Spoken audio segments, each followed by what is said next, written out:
All right, Yeah. let's move to the east, to Madison Square Garden, where Marquise Noel is coming home. I said it last night, Tio. I'm getting some Kemba Walker vibes from Marquise Noel. New York City kid, undersized, super quick, putting up big performances. He's from Harlem. He lives and plays in Manhattan, and now he is coming back to the Garden. How about that, Fanta? What a story. Taking on Michigan State. They got their own New York City kid at the point in Tyson Walker. Other side of the bracket, FAU, Tennessee. I want to start with Kansas State and Michigan State. Tio, I'm going to go to you first on this one. What are you making this matchup?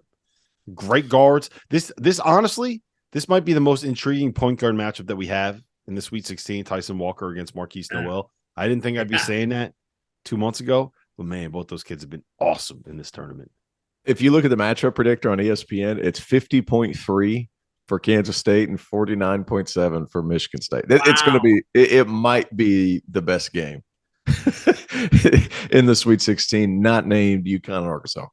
So like these guys just so incredible. Tyson Walker has turned into a really good player. You remember last year we were talking about does Michigan State have guards?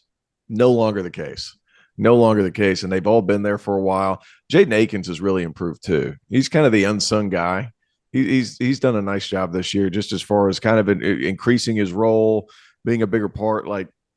But I've said this, and I've said it all year. Michigan State is a better version of Michigan State when Joey Hauser plays well, and they're going to need him to play well against this Kansas State team. Really, how do you attack Michigan State? They're going to press you. Noel never gets tired. He plays almost 37 minutes a game, and it's going to be a hell of a matchup. Guards on guards. I think Kansas State just has so more. Funny. It was so funny watching Kentucky try to all these different ball screen coverages, right? They tried to keep him in the middle of the floor. He got to the side, ball screens. And then they would just, when he had the ball top of the key, they'd send two guys at him, and he'd just dribble around him. That was kind of insane to me. That was kind of insane. We used to do a drill like that all the time when I played at Clemson. Like you would have two players. You'd have 2-on-2 teams, the whole team.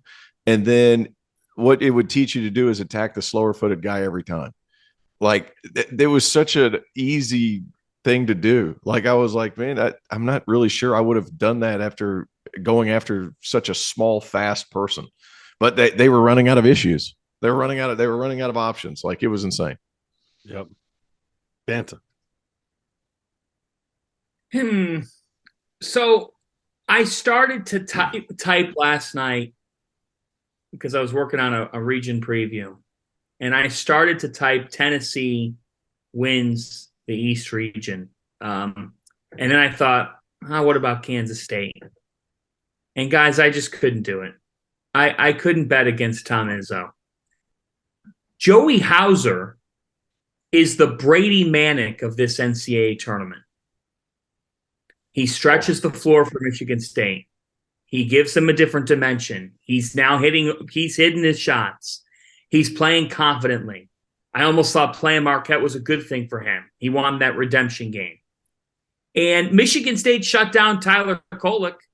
They held Kolek to just 2 made field goals on Sunday.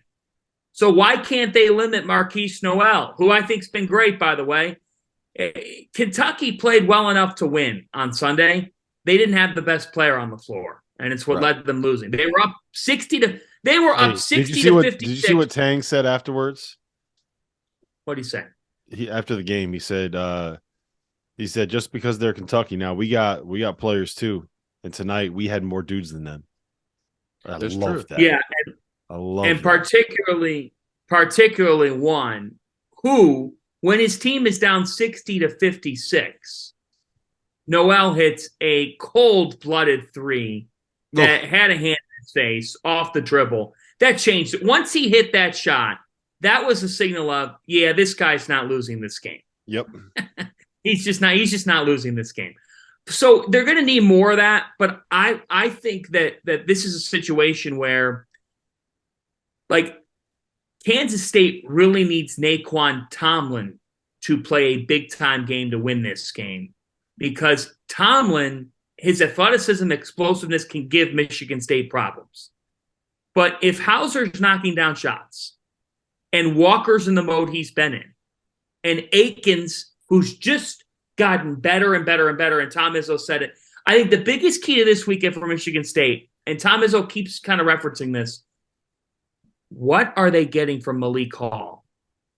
What are they getting from Malik Hall? Because when he gives them something productive, that gives them another layer to the cake as well. Michigan State finds a way. The 7th seed in the East Regional has been very kind. There's history with the 7th seed, especially at the Garden. This has happened here. I believe last South time Carolina 7th seed is coming out of there. It was UConn in 2014 and South Carolina. Yeah. Yeah, so I like the 7 again. I like Michigan State to find a way to beat a Kansas State team that I think is one of the most fun watches in the country. Today's episode is presented by Underdog Fantasy, the easiest place to play college basketball's pick'em, where you get real cash prizes simply by picking player stats in this weekend's games. In pick'em, all you do is pick whether a player will go higher or lower in Underdog's projected totals. That's points, rebounds, whatever. If you're like me and you think Marquise Noel is going to go absolutely nuts this weekend, pick higher on his points projection, throw in a couple of other picks, and if you hit them all, you can win 20 times your money on a single game. Underdog's slick mobile app is easy enough that dummies like Jeff Goodman have even figured it out. So go to UnderdogFantasy.com or download the app and use the code FIELD, FIELD, to get a 100% deposit match up to $100. Get in on the madness now. I'm so torn on that. Because I would make the argument, but my counter would be Kansas State will have the 2 best players on the floor. Marquise Noel and Keontae Johnson will be the 2 best players on the floor in the game. Right. And I just, like I said, I'm getting heavy Kemba Walker vibes from Marquise Noel. He's coming back to the Garden. He's never played in the Garden. He's a kid from Harlem, right? He's coming home. He's going to have like 100 people asking him for tickets, if not more. So, and I don't know about you guys, but a dude whose handle on Twitter is Mr. New York City, I got to figure that when he's coming back to his city to play in the Garden, he's going to show up for that. You go one of 2 ways. Yep. I think he shows up for it. So I'll tell you this. If I circling all the games that I'm excited to see, like, I think UCLA Gonzaga is going to be fantastic. I think the battle between Miami and Houston, we'll get into that, is going to be unbelievable. I think Xavier in Texas is going to be really, really good. Arkansas against UConn is probably the most high-level game that we have in this round.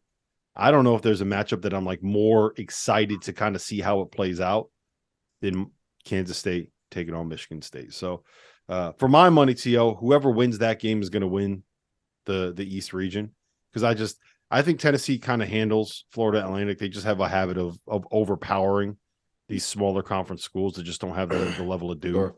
Sure.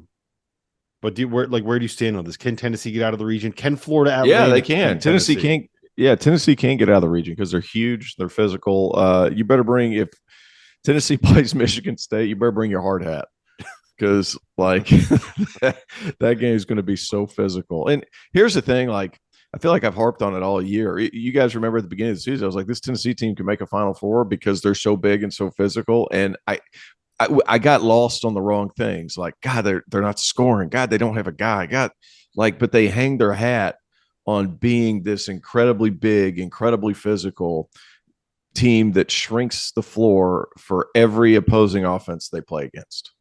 Like, sometimes your strength is enough, and their strength is their strength, right?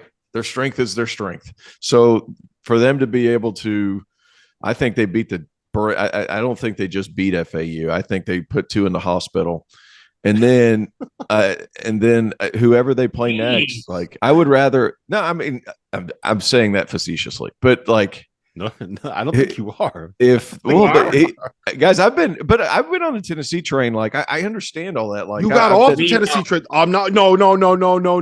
You got off the Tennessee train. You were on the Tennessee train. Then you jumped ship. Then you bailed. You bailed on your guys. Ship. I said you're they couldn't a Tennessee score. Guy. You are Tennessee through and through. You and Mike Morrell, and then you bailed on Tennessee. You bailed on the ball. Cut him off, Terrence. Yeah. Huh? Come on. You got Cut off him that off, Terrence. We're holding you. We're holding your feet to the fire here, T.O. Okay. Yeah. Oh, you know what it was though? CZ Binance bailed. They couldn't. T.O. never bailed. Is that right? They had a hard time scoring in February. Yeah, but here's the thing. Like I was putting it nicely.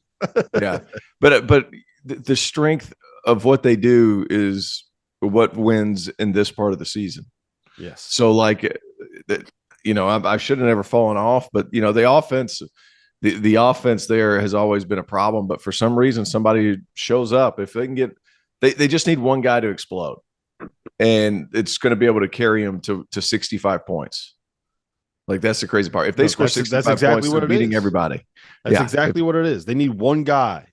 That's all they need. They need one. They basically need, whether it's Vescovi, whether it's Kamwa, whether it's Josiah Jordan-James, whether it's your boy Julian Phillips. Like we kind of saw it with Xavier too, right? They had, when they needed Jerome Hunter to go for 25, went for 25 in a game they probably shouldn't have won. So right. I'm kind of there with you. I think that's the region that's the toughest to figure out in terms of who's going to come out, because there's no clear answer. Everybody's got advantages, except for FAU, which probably means FAU's headed to the Final Four. We just got to be ready. Go ahead and cannonball in.